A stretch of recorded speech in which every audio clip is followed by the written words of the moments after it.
Well, hello, welcome once again to Pale Blooms and Beyond. If you like this programming and you like the artists and musicians that you see on this show, please hit the like button as well as subscribing to the channel. You know, a lot of these artists had their heyday back in the 60s and 70s, but they all have a story to tell, and many of them are still recording and playing today. David Bullock is an American singer and guitarist who may be most remembered as a member of 70s country folk psych rock band Space Opera. David started his adventures in music playing folk music and was briefly in the teen band The Mods at the tail end of their existence in the late 60s. Then came a studio project where David would play guitar and was joined by Scott Fraser on guitar and Philip White on bass. The project was named Whistler, Chaucer, Detroit, and Greenhill, and the resulting 1968 album, The Unwritten Works of Geoffrey, etc., was produced and engineered by a then unknown T-Bone Burnett. The following year, David, Scott, and Philip met Brett Wilson, a jazz drummer, and soon they were playing their first live show as Space Opera, based in Fort Worth, Texas.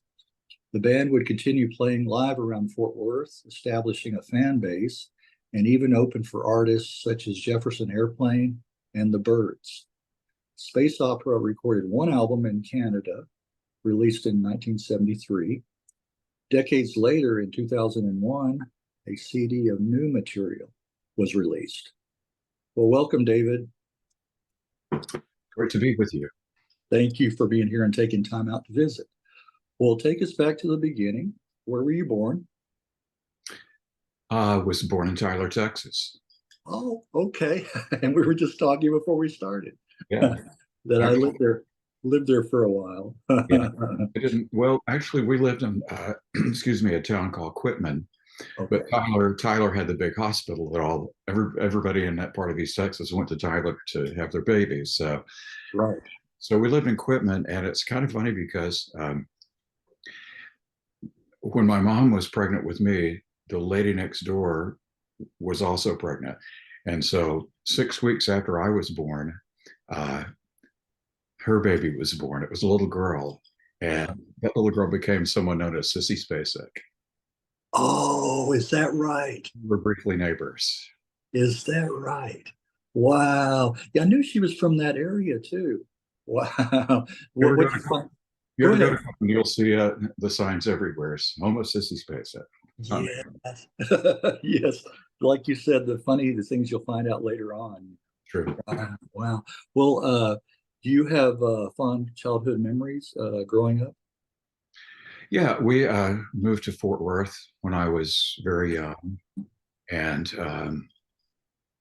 it was, I thought, a great time to grow up. You know, kids had a lot of freedom back then. And once you got your own bicycle, pretty much it was your world. Yeah. Yeah. That's right. Simpler times lacked a lot of the great things that we have now, Yeah. but we had a lot of fun. We made our fun. Yeah, you did, and you could stay out till all hours, and people left their doors open and Yeah, things like that. Yeah, yeah, definitely, definitely. Well, early on, do you remember hearing music in the household? that was, I guess, what they call the golden age of television. And so there were a lot of musical variety shows, Yeah, um, playing the hits of the day, and also seeing the older movies. I yeah, guess just through those things, I guess became familiar with the American Songbook, everything from Stephen Foster on, and then radio. After the advent of rock and roll, I mean, you could hear on the radio, you could hear Elvis, maybe Johnny Cash, Little Richard, Doris Day, Frankie Lane, uh, all on the same station, all in the same hour. So right. it's like music was everywhere. There was a lot of variety. You're right. You're right. Yeah. Well, you come from a musical family. I don't really. Okay. I know that my friend Scott really did come. His mother was a major musical talent in his life. My parents loved music, but I never saw them really play an instrument. So Okay, so you don't know where that gene came from, musical. Yeah. Sometimes it skips a generation. You'll hear people talk about my uncle or my grandfather or Yeah. things like that, not immediate family. Yeah. Well, It's a weak gene, but it's there. it's there somewhere. It's there. Well, can you remember one of the first 45s or albums that you bought? You know, on Friday nights, I guess Friday was payday for my dad. So that's when we do our grocery shopping. And in the A&P, they had a record rack, records for sale. And my brother and I would each get to pick one record every Oh. Friday night. It's $1. I don't remember which was my first choice, but I'm sure it was an Elvis record. Yeah, yeah, Yeah. yeah. I remember an interview I just had. The guy asked me what mine was, and it was. You remember the Royal Guardsman, Snoopy versus the Red Baron, Okay. and You're Snoopy. a little bit farther down the line than me, but yeah, Yeah, yes, yeah, that's uh, quite a story song. yes, yes, and that one, Snoopy versus and Snoopy's Christmas. I got both of those. So, Oh, yeah. Well, there were some good, good musicians too. I know they were like novelty, but they also had some good, that they wrote. absolutely. Yeah, yeah, yeah, Bring up, you mentioned Robin Hood Bryan's studio in yeah, Tyler, and I yeah. think there was a song in the 60s, uh, Judy in Disguise. Yes, yes. I think that Right. was done there. And okay, it was It, a novelty song, but boy, it was a great production. it was. Uh, and that's what is the artist? What is his name? Uh, Sean Fred or something like yeah, that. John Fred. That's right. He was from, I think, Louisiana, I but he figure. recorded there, right? Yeah. Yes, yes, exactly. And So, didn't Jay and the Americans record there? I think maybe. I think so. There were Abnac Records. I know they were a local Texas product, but I'm not sure where they recorded. Yeah, yeah. Could have Several bands did record there. Well, been. was the guitar the first instrument you learned to play? No, I had an older cousin who played cornet in the Trinity Lopez band. They were in high school. Oh, I thought that looked pretty cool. My dad loved big band music, so he got me a trumpet. That was my first instrument, fourth grade. okay. It was kind of fun. I mean, we had a little school brass band that would rehearse, and then we got to do some uh, assembly performances. So I got on stage, Yeah, and it's the first time, other than church choir, it's my first time performing with an ensemble of any kind. I dug that. So yeah. well, that was my first good old trumpet, my first instrument. Okay. Well, that give you a little experience, yeah, getting up in front of people, like you said. That. Well, how about some musicians and artists that you started to get into early on? Um, I really liked the Everly Brothers, Oh, their and harmony. yeah, the harmony, Yeah. and Buddy Holly. I still do love all their music. Um, I like Little Richard, and everybody liked Elvis, so I wouldn't put him first because that would be too trendy. Too trendy, right? He was phenomenal. And then I started liking folk music when the big folk scare came along in the early '60s because it seemed that the songs seemed a little bit more serious Right. in a way, and I like the harmony. I like the vocal harmony. I could pick out the parts, and I really enjoyed that. So I guess those are my earliest Yeah. influences. I've heard Kingston Trio, or influenced so many. Yeah, with Mhm, their harmonies. Yeah, for sure. exactly. Yeah, and I'm the same way. I was rebellious. The Beatles were big. You know, even before I was growing up, and then I kind of like resisted that, kind of like rebelled against that. Like, oh, they're too big. So later on, of course, I discovered you know, mellowing out a little bit. That's how good they were. Oh yeah. But I was that way with them and the Rolling Stones. I was like, they're too big. I'm not going to jump Still on not a, that still not a bandwagon. big, I'm still not a big Stones fan, but I'm glad they're still doing it. But Yeah, yeah, uh, the Beatles, I mean, Beatlemania was the real deal. That's the first concert I ever went to. Oh, okay, okay, Second tour, and I was living in Houston that year, okay. and I was kind of the same. A friend came up from Fort Worth and insisted we go. Oh, okay, we'll go. Boy, am I glad we did. But we were sitting in a balcony, sort of perpendicular to the stage, Yeah. not a back balcony, but a side balcony. And we had a really good view of the band, of all the bands.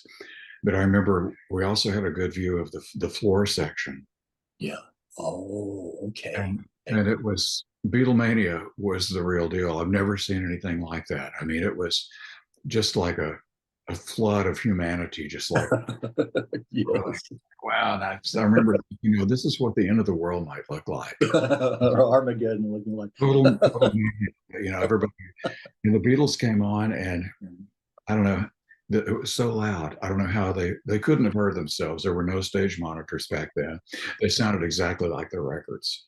Okay, okay. I was Sounded going to ask you if you can even hear them playing, yeah, with the like, girls and the screaming, yeah. oh, Right. Well, uh, that was my next question. So you're a mind reader. Uh, what was your first band the Landsman? yeah, it Okay. was. I started. My dad again bought me.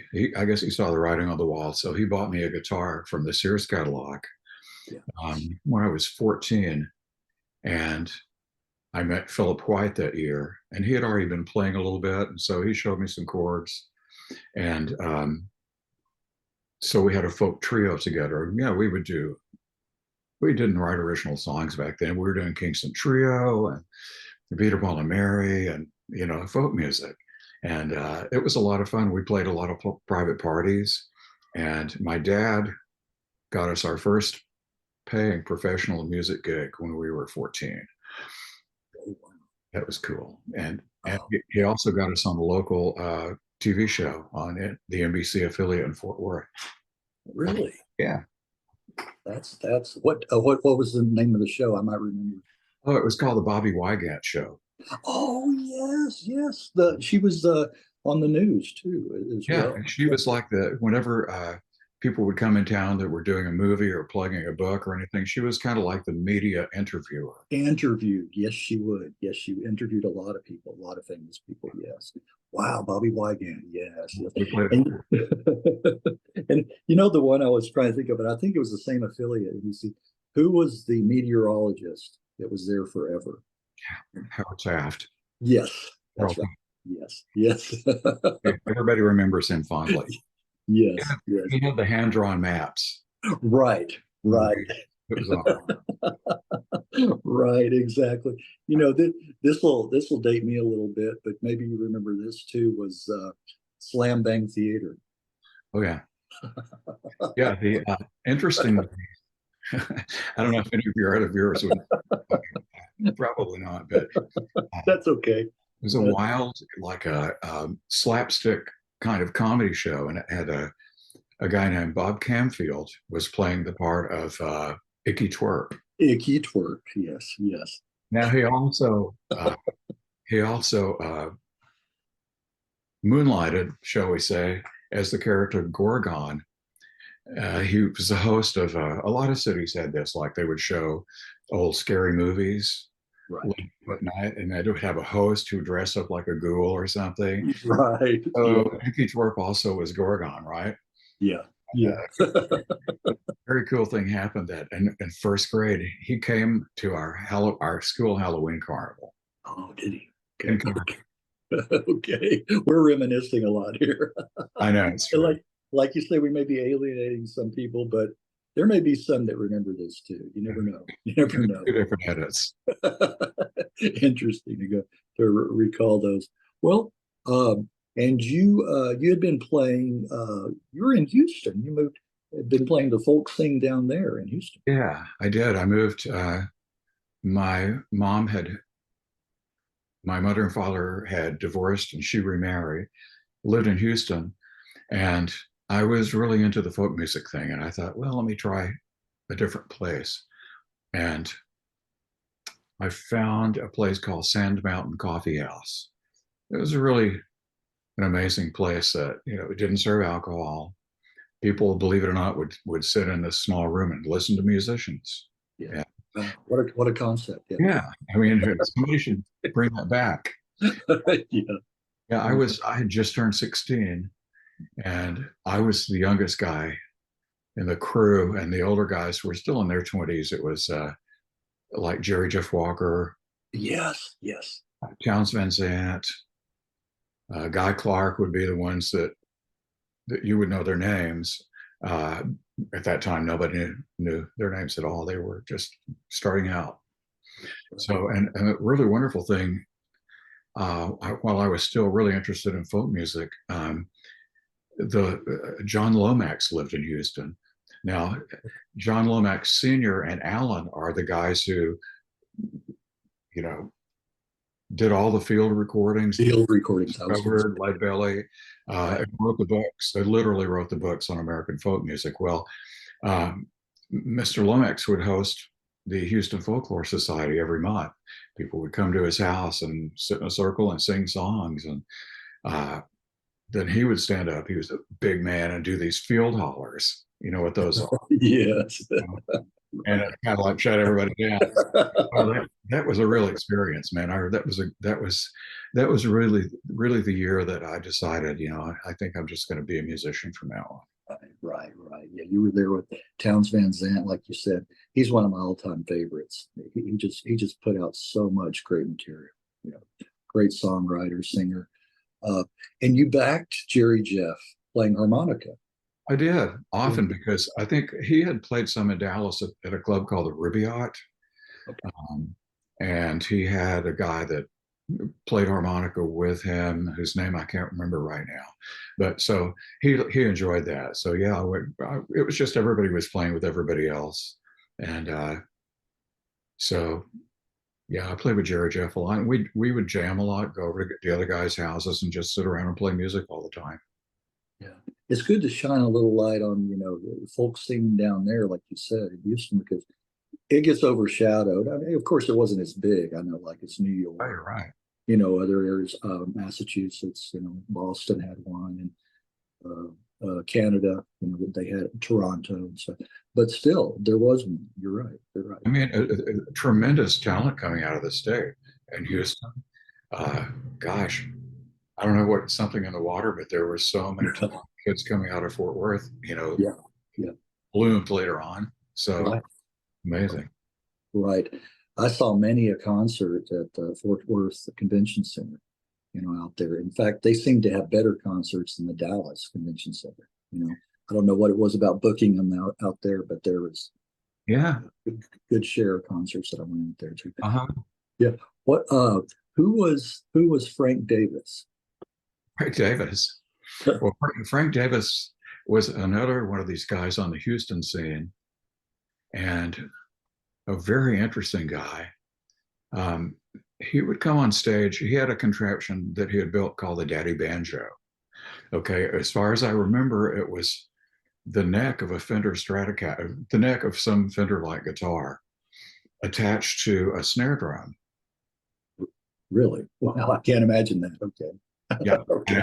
Yeah. All right. I'm trying to get my head around. It was one of a kind. Frank would come on stage and with that and with a book, and he would open the book and tell stories or say, no, I don't want to do that one now. Or he'd say, well, let's look in the book some more. He also was a sound engineer, recording engineer at Walter Andrus's studio in Houston. And Frank recorded not the first, but he recorded the second album by the 13th Floor Elevators and quite a few other things. So he was an accomplished sound engineer and did some electronic composing as well. Wow, yeah, Rocky Erickson. Wow. Yeah, that goes back. I wonder if he still has any marbles left. That's another story to get into. Well, and then you did join the Mods. They were kind of breaking up. Yeah, you did kind of come in at the end of that. Yeah, I had been living in Houston and absorbing all this folk music. And suddenly something happened. The Byrds' first album was released, and then Rubber Soul, Oh, okay. and Right. that was it for me. Yeah. It's like this is the music that I've been waiting for. This is what I want to do. Yeah. You were hooked after that. Totally, totally. Uh, and so, Hook, line, yeah, and sinker. Well, whose idea was Whistler, Chaucer, Detroit, and Greenhill? that was T-Bone's idea.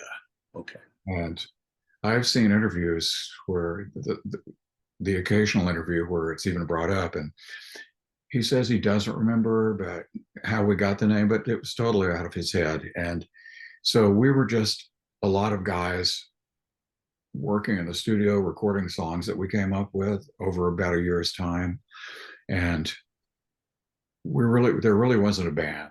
It was people. And so he somehow managed to sell that album to Uni Records, MCA, and he came up with this idea, this uh, like a front. It's almost like a Sergeant Pepper's deal, I guess. Here are these guys with nom de plumes, and so Yeah. names Yeah. he chose were, like Nathan Detroit out of that was out of some musical, wasn't it? And Jeffrey Yes, Chaucer. it was. Yes, it was. So yeah, that Yeah. was yeah, Yeah. Whistler, that, and Chaucer, Canterbury Tales, I'm sure. Wow, that's an interesting. Did I pronounce that right earlier? Is it Joffrey or Jeffrey? The this is Jeff unwritten Jeffrey. Okay.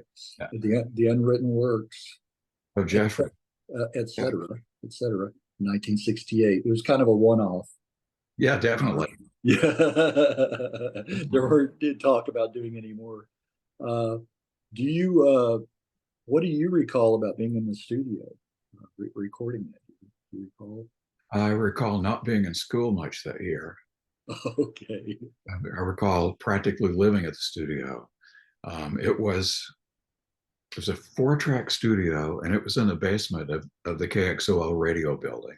It was a nice little studio. It had good mics, a really old 4-track board.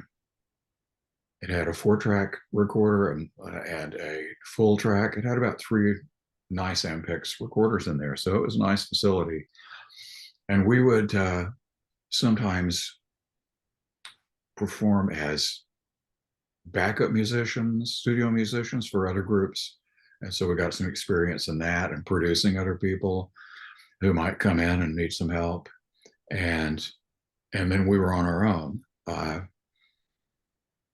So I had I had written a song. It was my first song, and I got into this deal and I played it for T-Bone, and he said, "Well, that's nice, but it sounds a little bit like a John Phillips song, Oh, okay. Mamas and Papas." And he said, "That's not really what we're doing."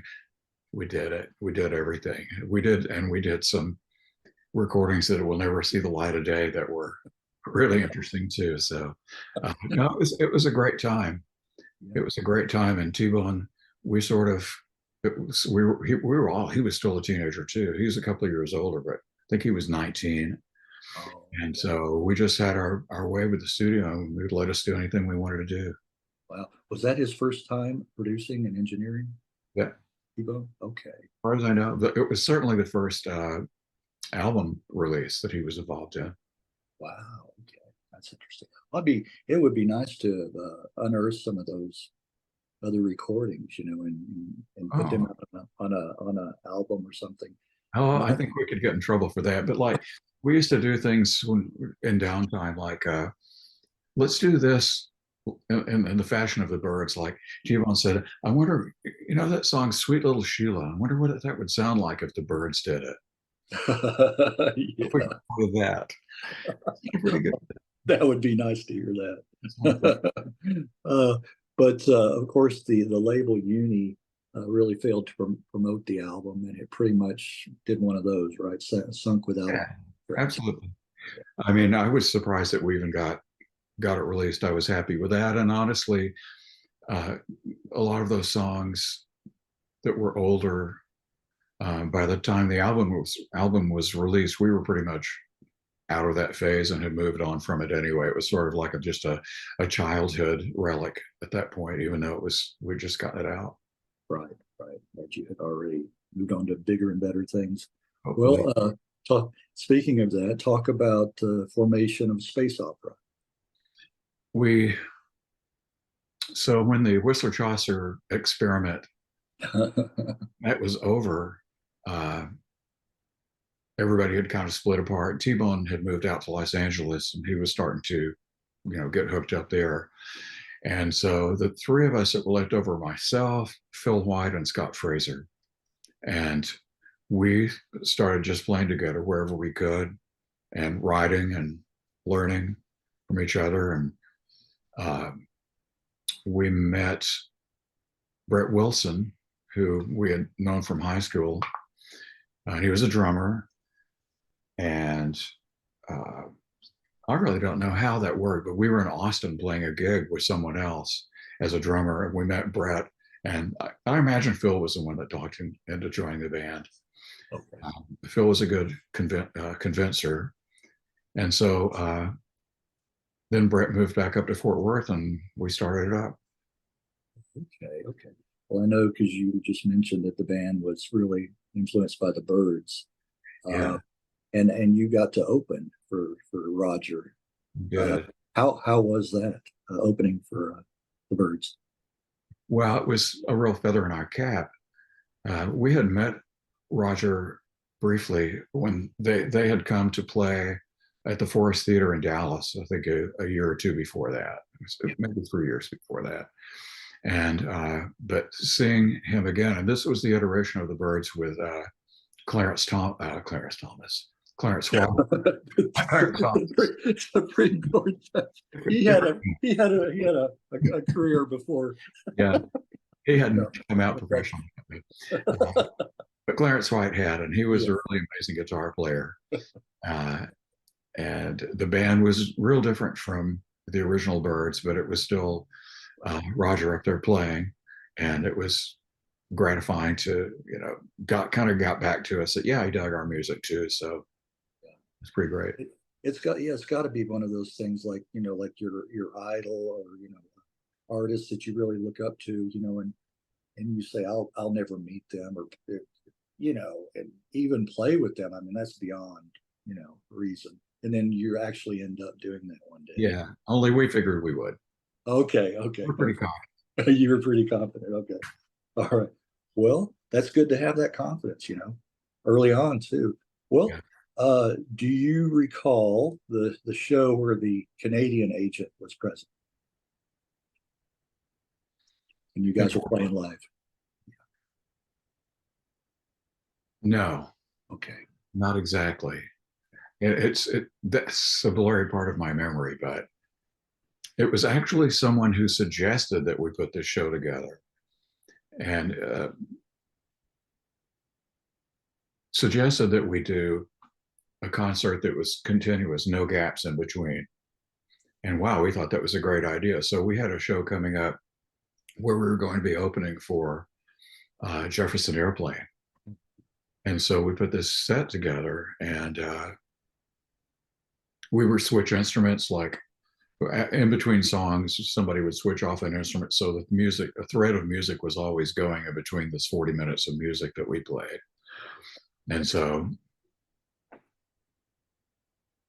it was people hereabouts still remember that concert vividly. Anyone who was there, as much as they can remember, they do remember that they had a good time, and the band sounded good. So well, that shows a lot of versatility with you guys, that you could switch off and change instruments and all that while you're playing. Yeah, do that.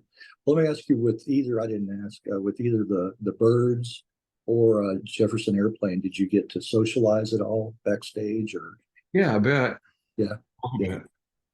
I mean, you don't want to be wear out your welcome, so you just kind of say some hellos, and that's about it. Right. I remember Grace Slick, and that was interesting. A little bit before that, one of my musician friends I had met back in Houston was Johnny Winter, the famous Oh, guitar player. right. So actually, our first real concert in Fort Worth was at Panther Hall, and we opened up for Johnny, and that was cool because I knew him, and I got to take my bandmates back and introduce them to Johnny, and we reminisced a little bit about Frank Davis because he Yeah. loved his Frank also. I was fortunate enough to see Johnny live a few years back. Yeah. So I was, yeah. Of course, Edgar, his brother. Yeah. Yeah. Well,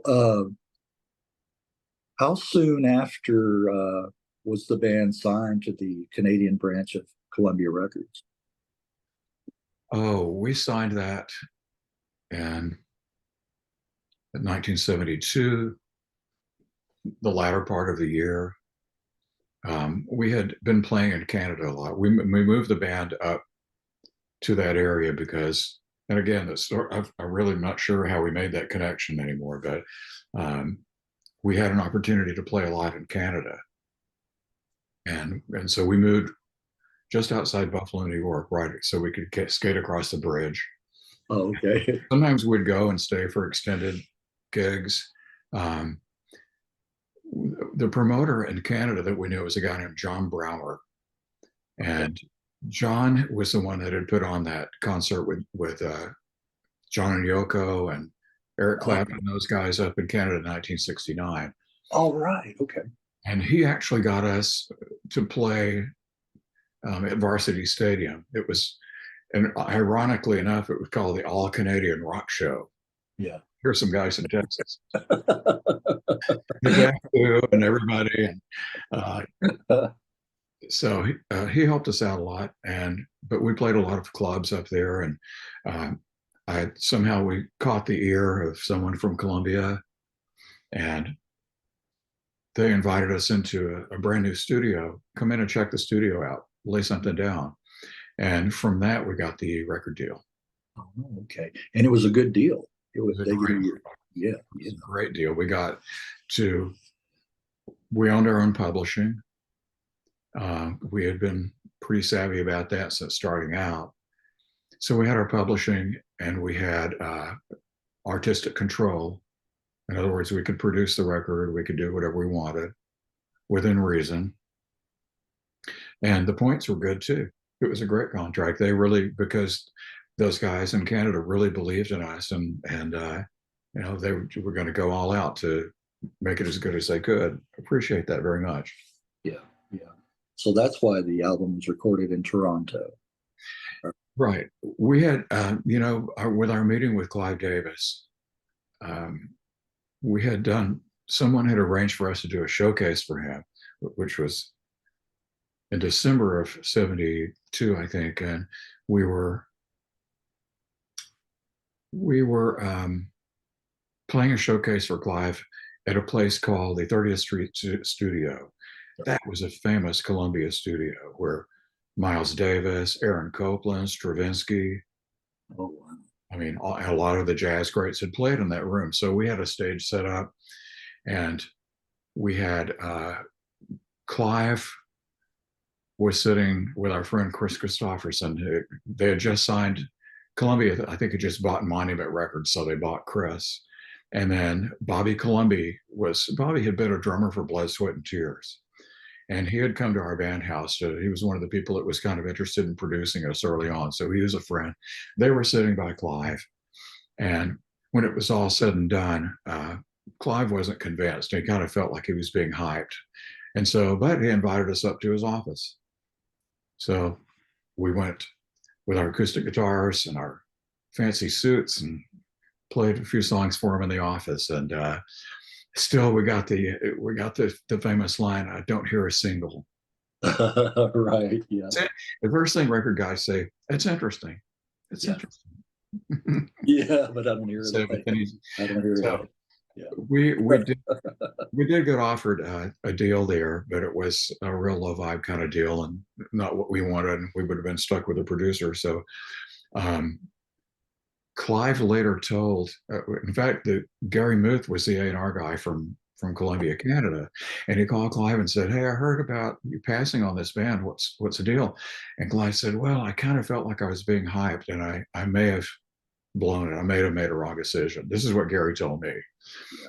And Gary said, well, I'll give them to you through the back door. So we were still on Columbia and Canada, right? So Still had that connection. yeah, that's how it all worked out. Oh, okay, okay. Well, do you recall the recording sessions for the album? Oh yeah, I really do. Yeah. It was a beautiful studio, and they had a Rupert Neve 16 channel board. I think it was the first one up there. They had Studer 16 track recorders. It was a beautiful studio. It was orchestras recorded in there. Mitch Miller recorded in there. And we had basically all we needed. And we were living in a hotel. We stayed up there, what was it, a couple of months, I guess, 2 or 3 months. And we were pretty self-indulgent. We really wanted to get it right because this was our first album on a major label. And so we really wanted to get it right. And we did some re-recording of things. I think the bass, we could redo the bass there and kept building up the arrangements. It was a lot of fun. It was great fun. And then towards the end of it, we did take our tapes and go to a different studio for mixing. We went to Crystal Sound in Hollywood and did the mixing there. Okay. Yeah. Why was Columbia beginning to lose a little interest? Well, I think that they saw that we were going over budget, and that was part of their job to maintain that budget. I'm not really sure how far over it was, but that was their concern, that things were just dragging on. They were ready to get this thing going and release it. Yeah. So, but they loved the music. They never voiced any disappointment in that. Yeah. And even years later, when I talked to Gary, he said, "Yeah, we believed in your music all the way." So, right. And the band ordered some new equipment, and it took a while to arrive. Oh, that's true. We wanted to have, like in the studio, you have electronics like limiters, equalizers, offboard stuff that we wanted all that, and so it took time. Cass Edwards put together a package, and so we wanted to have the same sound on stage that we had gotten in the studio. Right. So right. we did, but it took time. And that's understanding. Yeah. Understandable, that you would. Well, I guess when the album came out and people read that the album was recorded in Toronto, and you guys had been up there for a while, even looking at the cover, that doesn't look like a Texas, band. I guess a lot of people were confused and thought you were a Canadian band. Yeah. Well, yeah, some did. And the cover, I wish I was in my living room right now because I have the artwork framed that was on the cover of that album. And we had hired an illustrator who was pretty famous. Yeah. Had done album covers and had done, the glossy magazines and so forth with his illustrations. And so I gave him some ideas. I was really into, Rene Magritte and that type of art. And I said, picture this and that. These are the kind of elements we want. And he came up with a cover that was nice, but wasn't quite right. And so we went, the painting that we used was by a Texas artist named Gary Bowden, who lives in British Columbia. Okay. And so Don, the illustrator, ended up selling his cover to a classical record company. So it did get out there. He got his money for it. So that's the story of how we chose that cover. I think a lot of people have been intrigued by the cover and maybe wonder, maybe I should give this a listen. And so it wasn't a really commercial looking thing, but I thought it looked good. Well, as far as the album, I just want to mention a few of my favorites, and then maybe get your 2 cents or your recollections or impression memories, if you would. The leadoff song, Country Max, great harmonies. You guys did great on that. Thank you. Yeah. And it reminds me of the Eagles before they recorded anything. That song kind of reminds me a little bit of that. Yeah. Yeah. I mean, that was our hit, so to speak. Yeah. You know, and Columbia did release that as our first single, Yeah. and it was always a song that got good audience reaction. And it's kind of, I guess, what was it, folk rock or country rock type song, and Right. like you say, it was sort of in the Eagles genre before the Eagles were there, Right. and yeah, that was an early song that I wrote, and honestly, we kind of got tired of playing it, but people liked it. So I was going to say, how do you do that? I mean, when you play it and you get requests for it over and over, and you get burned out on doing it, yeah, it's got to be hard for a band, you I know. wouldn't say we really burned out on it, but Yeah, it was we had played it for a long time, and that's I think uh, I think a band should play what people come to hear. yeah, Offer them the best that you can, right. but if someone is requesting your song, that means they really enjoyed it. So why wouldn't you play it? Exactly, exactly. And then there is an art to doing that. If you record more than one album, to interject some of the new material, but also play the favorites. Yeah, There's definitely an art to that. that's what we Well, are. right. Well, outlines is another one that I like. It's beautiful. Yeah, The Phil White song, and that was. I remember working up the flute parts with Phil sitting at a piano, and the wonderful part is Phil had a girlfriend in New York City, so sometimes he would take a little break from the recording. And one of those times he was gone for a weekend. And so Scott and I went in the studio. Outlines at that point had bass, drums, and piano. And we knew what the vocal was. And so Scott and I put all those guitars, yeah, the backwards guitar and the yeah, final little lick at the end that's so cool. And yes. Phil came back and, gee, thanks, guys. He had no complaints. And then we put all the vocals on. It's recently I found a tape of the a cappella vocals on that song. It's kind of sweet. It's Wow. kind of bittersweet, but kind of sweet to hear our young voices, Yeah, without the track. it would be. It would be. You're right. Well, you mentioned flute. Yeah, that I think that was a great instrument to interject on some of these tracks too. The Okay. Prelude number 4 is another one that I Prelude, you're picking some good songs there. Prelude was another song of Phil's that I still really like. I tend to listen to his songs a lot. yeah, Um, I like Outlines. It sort of has a separate intro, and then the song kicks in. Um, Phil's songs were very melodic. I always enjoyed singing harmony on his songs and on lead on some of them. right. And again, we're just like we had started out when we were recording with T-Bone. We built every song up. We didn't play a lot of let's all get in the studio and sing and play at the same time. That just wasn't our thing. It wasn't the thing of a lot of people. And so Prelude was another song that was fun to just kind of build up the arrangement as you started hearing things. Right. You mentioned melody. That's the key for me.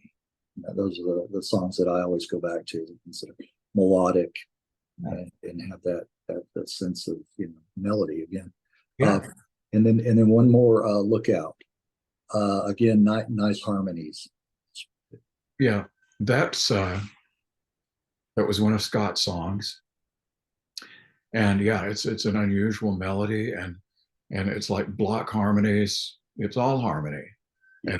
And the way it moves and the rhythm of the song, I think is really nice. And again, I made up some flute parts to put in that, and there's a counter melody that I did multiple voices on. It's in the last verse. It's hard to describe, but that's what we would do with our songs. I can hear a counter melody that would fit with that. Let's take the words and rearrange them and do it. And it's just like it happens kind of spontaneously when you're in a band like that. You've been together for so long. So Right. I really enjoyed doing that. Right. Kind of organic. Yeah, very much so. Yeah, that's what I like. Yeah. Well, but by the time the album had been released, the momentum had kind of been lost. Right. Yeah, and there were other extenuating factors um, within the structure of the band, and so we decided to call it quits for a while. And a year later, we were back together Right. and looking for our own gigs. And um, I mean, we were together off and on for another 30 years after that. Yeah. Yeah.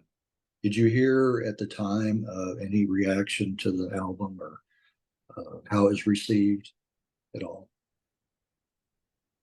Well, we were able to. We made one trip back to 52nd Street to the Columbia office, and uh, Epic was our label in the States, and so we were able to meet with the A&R guys and discuss things. And back then, even they had a computer readout of where records were selling, and that was really cool. We could see Yeah. that we were having some sales and where the states were, and then a few checks started coming in from ASCAP, and oh, Denmark.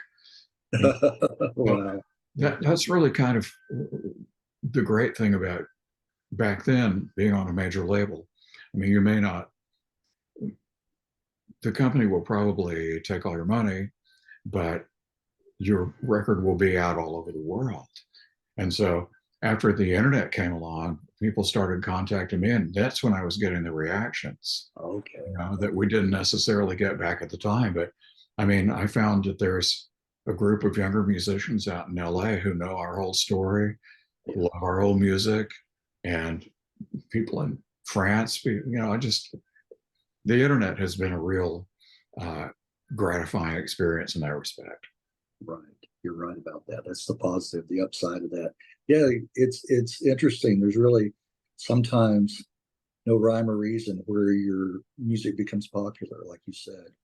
You know, different Denmark, France, Holland, Japan. Yeah, It's just wow how yeah, it just rings some kind of bell with those countries. yeah. It's awesome. And I think there's a bootleg version of our CD of our first album CD out in South Korea. So Right, right.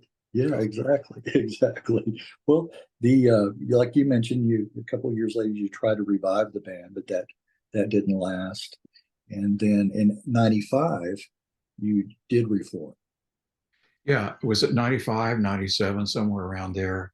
Um, we started getting together and recording. We were rehearsing in a really nice 24 track studio in Fort Worth, and decided to play one more gig. And there was a really beautiful club in Fort Worth called Caravan of Dreams. Right, I remember That was Caravan of Dreams. Yeah, the yes, I Bass do. Brothers' little venue there. Yeah, And so we got together and played a really great reunion show at Caravan. And that was a wonderful club. It was kind of like the Bottom Line in New York. It was a listening room, nice seats and tables, yeah, great, right, great sound. right. We did that, and then while we were at it, we recorded another album in that studio and self-released that in what 2000, oh, the year. 2001, 2000, 2001. Okay, and that was the of new material. Yeah, like you said. Yeah. Right. Oh, we Wow. were always doing that. We were always writing and recording new stuff, whether it was released or not. Right, right. Well, was the magic, I guess, was still there, right? Even after all those years Definitely. back together. Yeah, Yeah, it would still be there now. yeah, It was it sounds like a cliche, but sometimes you could be like one person, and it was almost like you could communicate. You could communicate without words yeah, uh, yes. through music because we knew each other so well, and we had the common foundation. And yeah, it's bands come and go, they break up, they get back together. We were no different. Right. But you became a family, pretty much. I mean, because you were Oh, together. together so much, like you said, Absolutely. on the same vibe, and I mean, you had that chemistry. Yeah. It's so important. Do you remember how that was received? The CD in 2001. Oh, I mean, everyone, all five people who heard it really loved it. Okay. No, it was, I mean, so Uh, we didn't know anything about promoting music, or we were just players. And so we made the album and sold in local record stores, and people seemed to like it. And, I don't think it ever got a review, yeah, but yeah, it wasn't really what we were trying for. We just needed to get some music out for fun. right, right, right. Well, sadly, to report, in just a few short years, Brett, Scott, and Philip passed, leaving you as the lone remaining original member.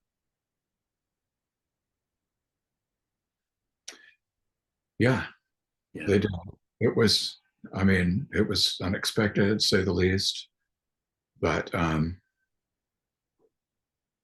don't know how to be philosophical about that, except to say that I'm still writing music today. And when I write and record a song, I listen back to it and I imagine that my friends are there with me.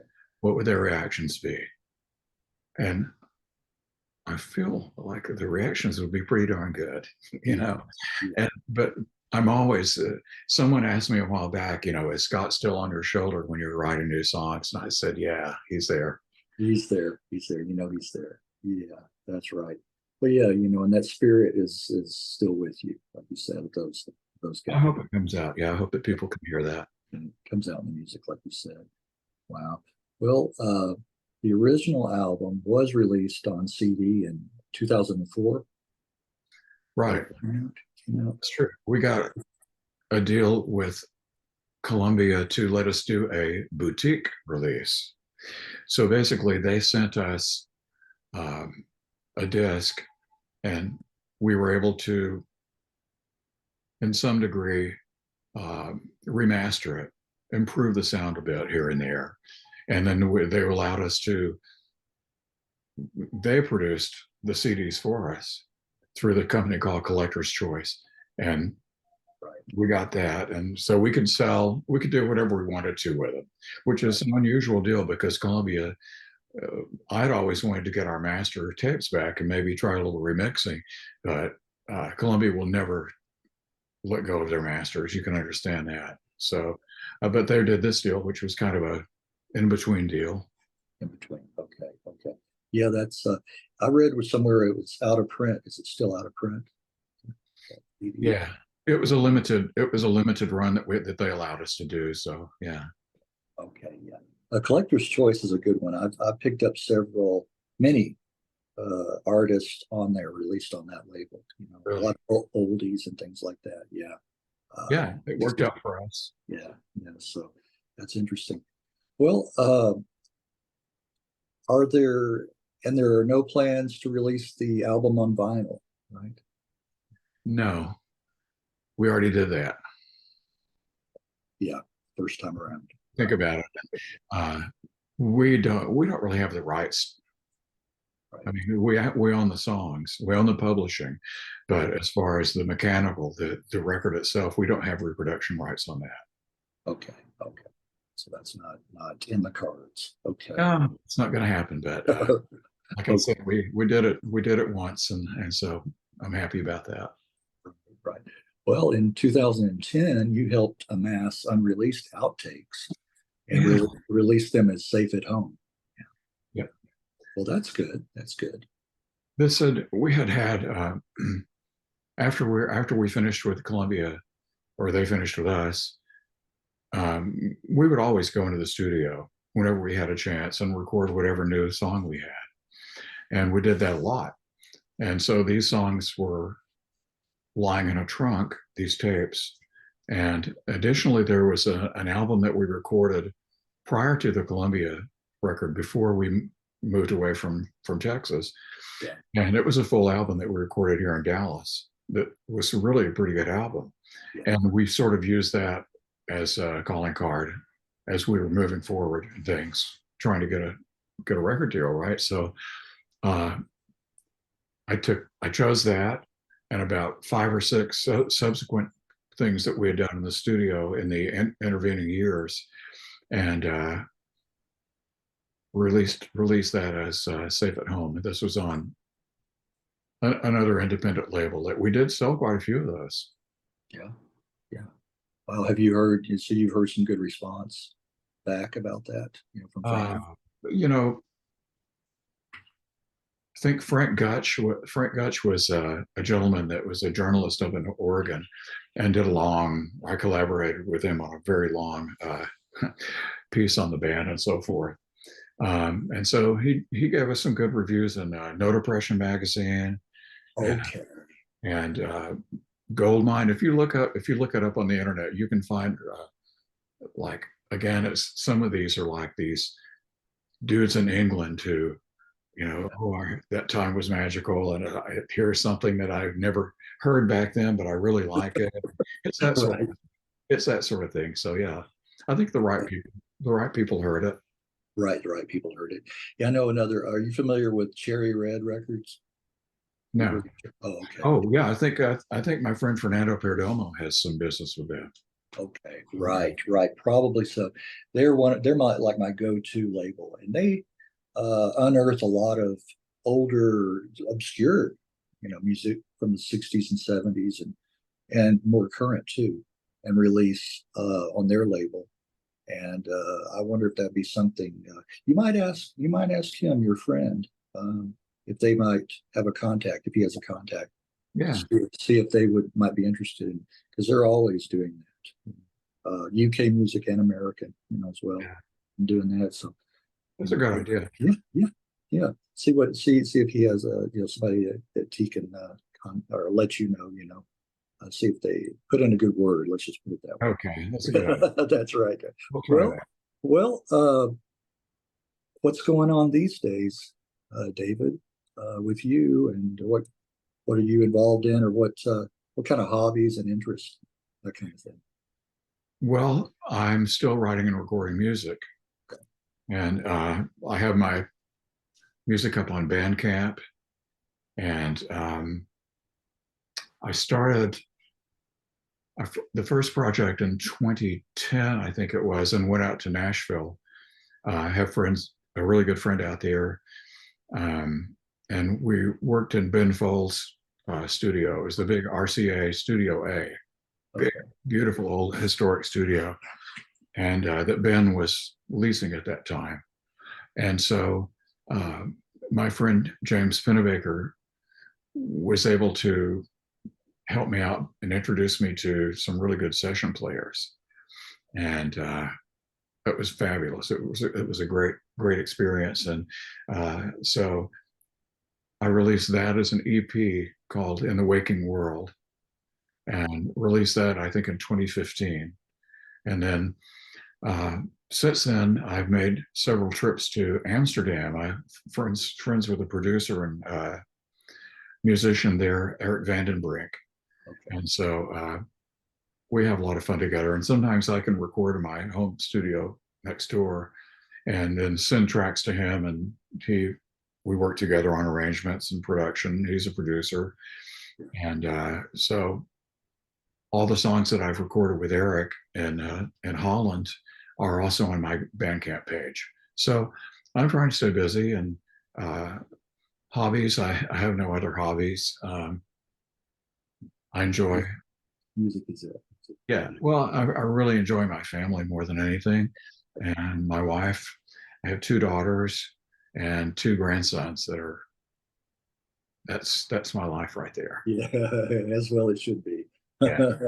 Yeah, well, that's interesting. Yeah, I'll just say about the Amsterdam and the Holland connection is I've done interviews with several from there, and they really have an affinity for music in general, but they're just really nice people. And over the years, even back in the 60s and 70s, found a lot of UK artists, UK in particular, that would go to Holland. They'd be really big there, really popular, go down well, go back home and nobody knew them. Nobody, they could walk down the street in England, and nobody would know who they were. Things like that.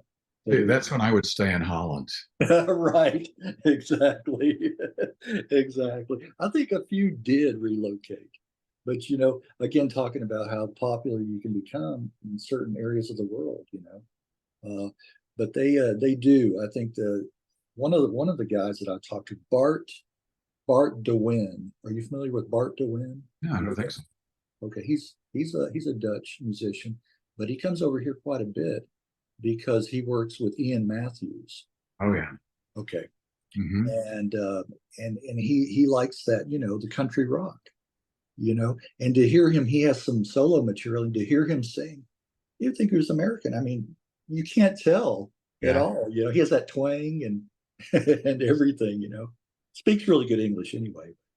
So English is widely spoken yeah, in Holland and in the Netherlands, uh, and American music is embraced there as well. I guess always has been. right. And the Americana and all Yeah. that. Yeah, yeah, it has. It has. All right. Well, can you think of anything else, David, in closing that you'd like to mention, or that maybe we omitted or bring up at all? Gosh, I think I've probably overtalked it a lot, but I think we covered quite a bit of ground, and I hope I answered your questions, and I hope I wasn't too boring. And I just appreciate the opportunity to talk to you, and maybe other people will see this and be interested in more music. Right, right, exactly. Well, go ahead and plug your website, and so people can go there, and also the Bandcamp. You on Bandcamp? Yeah, I'm only on Bandcamp. Okay, It's David Bullock.